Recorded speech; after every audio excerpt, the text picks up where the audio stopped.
I am so glad you're here for another episode of Mechanism Monday, where every Monday we write out the electron-pushing arrow mechanisms for different chemical transformations. In last week's video, I asked if you could solve the mechanism for this chemical transformation, so if you haven't had a chance, pause the video now and try it independently. And make sure you stick around to the end because I'll give you another mechanism to solve for next week's video. These two ketones can be rapidly interconverted upon treatment with a base, and the pathway is going to follow a ring expansion, followed by a ring contraction. As you likely would have predicted, the first step of this mechanism is going to be to deprotonate the proton from this alcohol, generating a negatively charged oxygen. Redrawing the product of this first step then is going to be exactly the same, where you have the 5-membered ring on the left, the 4-membered ring in the center, and the 6-membered ring down at the bottom, with this ketone still present, and now you have an alkoxide here at this position, which is going to contain an oxygen with 3 different lone pairs of electrons on it. And then from here, what can happen is these pi electrons can come back down to form a carbonyl carbon, and this is going to open up this 4-membered ring, which is under a lot of strain,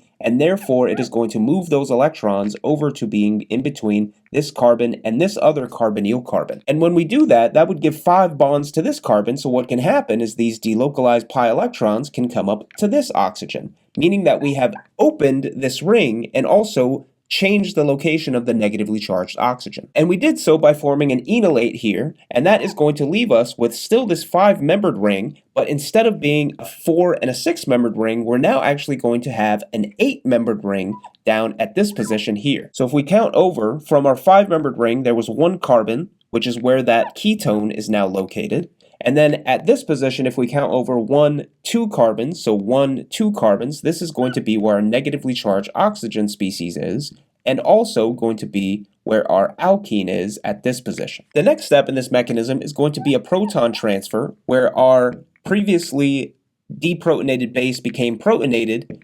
I'll just draw this as BH, can come down and abstract a hydrogen from this position, giving us a second ketone. So now we have this 5-membered ring, we still have our 8-membered ring down at this position, and now this is going to become a ketone instead of an enolate. So now we have 2 different ketones as a part of this 8-membered ring. And notice what we've done is regenerated that base, and that base can come and do an alpha carbon hydrogen abstraction, because what has happened is we have an alpha carbon here adjacent to this carbonyl group that is going to be acidic, which can come and be deprotonated to form another enolate species. And this enolate species, remember, still has that 5-membered ring here with our 8-membered ring located at this position, but now we have a negatively charged oxygen here with 3 lone pairs of electrons on them, and we have an alkene at this position. This is called an enolate. And then we still have our ketone here. And what can happen next is these pi electrons can come down, and now this carbon can act as a nucleophile because these pi electrons can come and attack this carbonyl carbon,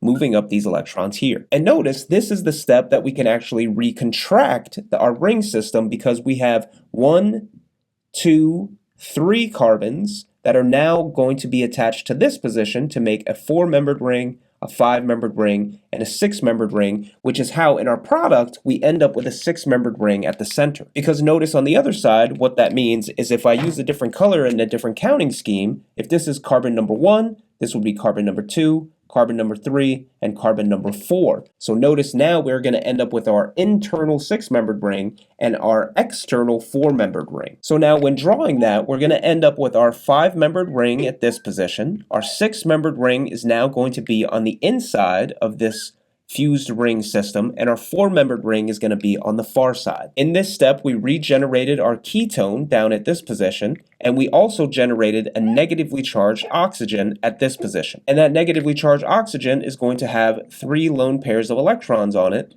And then, as you might predict, the very next step, since we generated a protonated base at this position, all that needs to happen is a proton transfer where these electrons can come and abstract that proton to generate our alcohol in our final product. And this is true of most organic reactions, in that there's only a set of fundamental reaction types that we need to consider when thinking about reaction mechanisms. The first step is pretty simplistic in that it's a proton transfer between a base and some proton source, in this case the alcohol. And once that happens, you can consider carbonyl chemistry and what happens with those delocalized pi electrons. So what will come down is that carbonyl, carbon to oxygen double bond, will be reformed, and by virtue of this ring strain in this four-membered ring, that is going to serve to open up the ring to give us this new system, where then we need to consider alpha carbon chemistry. So when you've learned about aldol reactions or enolate formation, what can happen is that you're generating carbon nucleophiles through this pi system.